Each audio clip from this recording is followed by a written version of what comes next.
ಕೆಲಸಗಳನ್ನ ಹೇಳ್ತಾರೆ, ಆದರೆ ನಮಗೆ ಲ್ಯಾಪ್ಟಾಪು, ಪ್ರಿಂಟರು, ಮೊಬೈಲ್ ವ್ಯವಸ್ಥೆ ಇಲ್ಲ, ಮೊಬೈಲಿಗೆ ಡಾಟಾ ಕೊಡ್ತಾ ಇಲ್ಲ.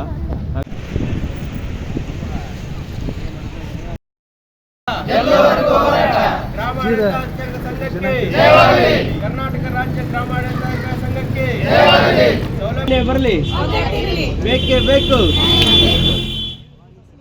ಸುಮಾರು 4 ತಿಂಗಳಿಂದ ಹೋರಾಟ ಮಾಡಿದ್ವಿ. ಅವಾಗ ನಮ್ಮ ಭರವಸೆಗಳು ಏನಿದ್ವು ಅವನ್ನ ಈಡೇರಿಸ್ತೀವಿ ಅಂತ ಸರ್ಕಾರ ಹೇಳಿತ್ತು. ಸೊ ಇಲ್ಲಿವರೆಗೂ ನಮ್ಮ ಹೋರಾಟಕ್ಕೆ ಬೇಡಿಕೆ ಈಡೇರದ ಕಾರಣ ನಾವು 2ನೇ ಹಂತದ ಮುಷ್ಕರವನ್ನು ರಾಜ್ಯಾದ್ಯಂತ ಮಾಡ್ತಾಯಿದ್ವಿ. ಆನಂತರ ನಮ್ಮ ಬೇಡಿಕೆಗಳು ಹೀಗಿದ್ದವು. ನಮಗೆ ಯಾವುದೇ ಕಚೇರಿ ಸೌಲಭ್ಯ ಇಲ್ಲ. ನಮ್ಮ ಹಳ್ಳಿಯೊಳಗೆ ನಾವು ಕೆಲಸ ಮಾಡಲಿಕ್ಕೆ ಕಚೇರಿ ಇಲ್ಲ.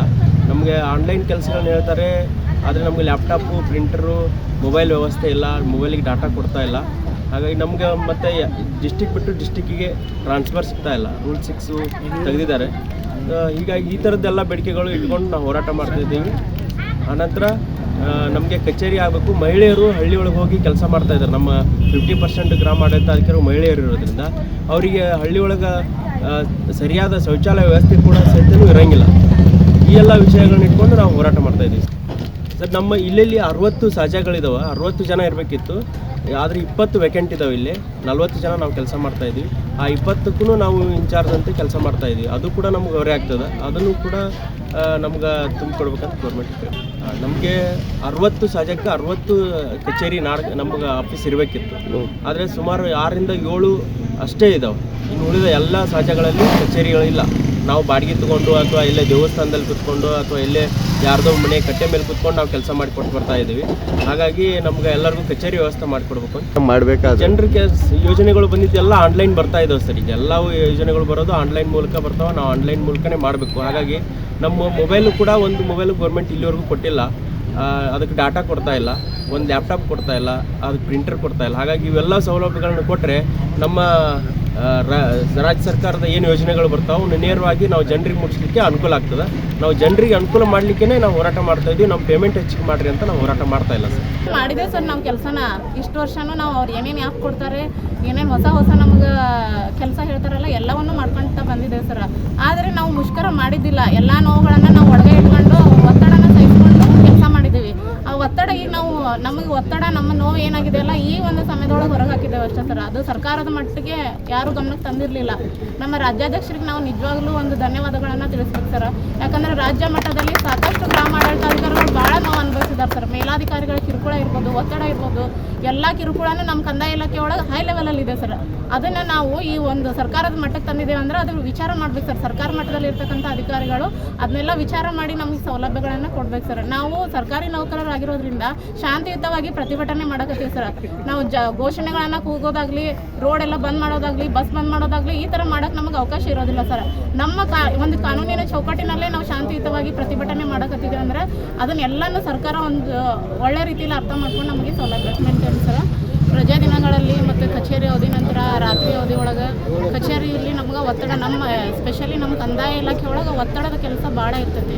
ಆ ಒತ್ತಡವನ್ನು ನಮ್ಗೆ ಕಡಿಮೆ ಮಾಡ್ಕೊಡ್ಬೇಕು ಇವರು. ಮೊಬೈಲಲ್ಲಿ ನಮ್ಮ ಪರ್ಸ್ನಲ್ ಆ್ಯಪ್ಗಳಿಗಿಂತ ನಾವು ಕಚೇರಿ ಆ್ಯಪ್ಗಳೇ ತುಂಬಿದ್ದಾವೆ ಸರ್. ನಮ್ಮ ಪರ್ಸ್ನಲ್ ಆ್ಯಪ್ ಯಾವ ಯೂಸ್ ಮಾಡ್ತಾ ಇಲ್ಲ. ನಾವು ಸ್ವಂತ ಮೊಬೈಲ್ ಇದು ನಮ್ಮದು.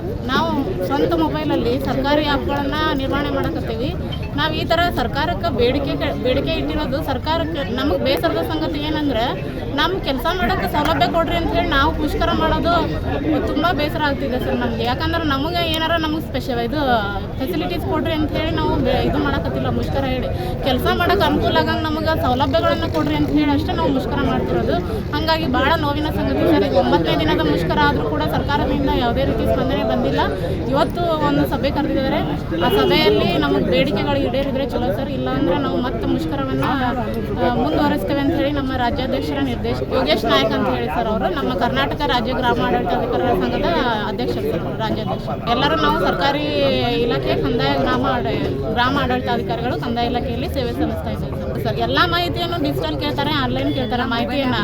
ಆಮೇಲೆ ಸರ್ ಮಾಹಿತಿ ಕೇಳ್ತಾರೆ, ಕಚೇರಿಗಳಿಂದ ಮಾಹಿತಿ ಕೇಳ್ತಾರೆ. ನಮ್ಮಲ್ಲಿ ಏನೂ ಇದು ಇರೋಂಗಿಲ್ಲ, ಕಂಪ್ಯೂಟರ್ ಇರಲ್ಲ, ಪ್ರಿಂಟರ್ ಇರಲ್ಲ ಸರ್. ಮಾಹಿತಿ ಇಮಿಡಿಯೇಟ್ಲಿ ನಮಗೆ ಮಾಹಿತಿ ಕೊಡ್ರಿ ಅಂತ ಕೇಳ್ತಾರೆ. ಈಗ ಬರವಣಿಗೆಯಲ್ಲಿ ಬರೆದು ಕೊಡುವಂತಹ ಟೈಮ್ ಇಲ್ಲ ಯಾರಿಗೂ. ಕೆಲಸ ಜಾಸ್ತಿ ಇದೆ, ಸಮಯ ಕಡಿಮೆ ಇದೆ ಸರ್. ಆ ನಿಗದಿತ ಅವಧಿ ಒಳಗೆ ನಾವು ಕೆಲಸ ಪೂರೈಸ್ಬೇಕಂತ ಹೇಳಿದ್ರೆ ನಮಗೆ ಡಿಜಿಟಲೈಸೇಷನ್ ಸೌಲಭ್ಯಗಳು ಬೇಕು, ಕಂಪ್ಯೂಟರ್ ಬೇಕು ಮತ್ತು ಪ್ರಿಂಟರ್ ಬೇಕು. ನಾವು ಇಮಿಡಿಯೇಟ್ಲಿ ನಮ್ಮ ಕೆಲಸನ ಕಡಿಮೆ ಅವಧಿಯಲ್ಲಿ ಮಾಡಿ ಅವ್ರಿಗೆ ಇದು ನಮ್ಮದು ತಾಂತ್ರಿಕ ಹುದ್ದೆ ಅಲ್ಲ ಸರ್, ತಾಂತ್ರಿಕ ಹುದ್ದೆ ಅಲ್ಲ ಅಂದ್ರೂ ಎಲ್ಲ ಗೌರ್ಮೆಂಟಿನ ಏನೇ ಯೋಜನೆಗಳು ಬಂದರೂ ಎಲ್ಲ ಮೊಬೈಲ್ ಆ್ಯಪ್ ಮುಖಾಂತರನೇ ಬರ್ತಾ ಇದ್ದಾವೆ. ಸರಿಯಾದ ತರಬೇತಿ ಕೊಡೋಂಗಿಲ್ಲ ಸರ್. ನಮಗೆ ಯಾವುದಾದ್ರೂ ಹೊಸ ಆ್ಯಪ್ ಬಿಟ್ಟರೆ ಒಂದು ಎಲ್ಲರನ್ನ ಸೇರಿಸಿ ಭೌತಿಕವಾಗಿ ತರಬೇತಿ ಕೊಡ್ತಾ ಇಲ್ಲ ಸರ್. ನಮಗೆ ಇದು ಕೊಡ್ತಾರೆ, ಕೇಸ್ನಲ್ಲಿ ವಿ.ಸಿ ಮಾಡ್ತಾರೆ ಸರ್. ವಿಡಿಯೋ ಕಾನ್ಫರೆನ್ಸಲ್ಲಿ ಅದೇ ಟ್ರೈನಿಂಗ್ ನಮಗೆ. ವಿಡಿಯೋ ಕಾನ್ಫರೆನ್ಸಲ್ಲಿ ಟ್ರೈನಿಂಗ್ ಕೊಟ್ಟರೆ ಎಷ್ಟರ ಮಟ್ಟಿಗೆ ನಮಗೆ ಪರಿಣಾಮಕಾರಿಯಾಗಿ ತಿಳ್ಕೊಳ್ಳೋಕೆ ಸಾಧ್ಯ ಸರ್. ನಾವೇನು ಇಲ್ಲಿ ಯಾರು ಸ್ಪೆಷಲೈಸೇಷನ್ ಮಾಡ್ಕೊಂಡು ಬಂದಿಲ್ಲ ಸರ್. PUC ಆಧಾರದ ಮೇಲೆ ನಾವು ಬಂದಿದ್ದೇವೆ ಮತ್ತು ಅನುಕಂಪದ ಆಧಾರದ ಮೇಲೆ ನಮ್ಮ ಗ್ರಾಮ ಆಡಳಿತಾಧಿಕಾರಿಗಳಿದ್ದಾರೆ. ಭೌತಿಕವಾಗಿ ತರಬೇತಿ ಕೊಡ್ಬೇಕು ಸರ್. ನಮಗೆ ಡಿಸ್ಟ್ರಿಕ್ಟ್ ಲೆವೆಲಲ್ಲಾಗಲಿ ತಾಲೂಕಾ ಒಂದು ಮಟ್ಟದಲ್ಲಾಗಲಿ ಯಾವುದೇ ಒಂದು ಹೊಸ ಆ್ಯಪ್ಗಳನ್ನು ಬಿಟ್ಟರೆ ಭೌತಿಕವಾಗಿ ನಮಗೊಂದು ಅರ್ಥ ಆಗೋ ರೀತಿಯಲ್ಲಿ ತರಬೇತಿ ಕೊಟ್ಟರೆ ನಾವು ಪರಿಣಾಮಕಾರಿಯಾಗಿ ಜನರಿಗೆ ಮುಟ್ಟಿಸುವಂಥ ವ್ಯವಸ್ಥೆಯನ್ನು ನಾವು ಮಾಡ್ತೇವೆ ಸರ್. ಪ್ರತಿಯೊಂದು ಯಾವುದೇ ಹೊಸ ಆ್ಯಪ್ ಬರಲಿ ಸರ್, ನಾವು ಅಷ್ಟು ಚೆನ್ನಾಗಿ ಕೆಲಸ ಸೇವೆಯನ್ನು ಜನರಿಗೆ ಮುಟ್ಟಿಸ್ತಿದ್ದೇವೆ. ಸರ್ಕಾರ ಅದನ್ನು ತಿಳ್ಕೊಂಡು ನಮಗೆ ವ್ಯವಸ್ಥೆ ಮಾಡಿಕೊಟ್ರೆ, ಅನುಕೂಲ ಮಾಡಿಕೊಟ್ರೆ ಒಂದು ಒಳ್ಳೆ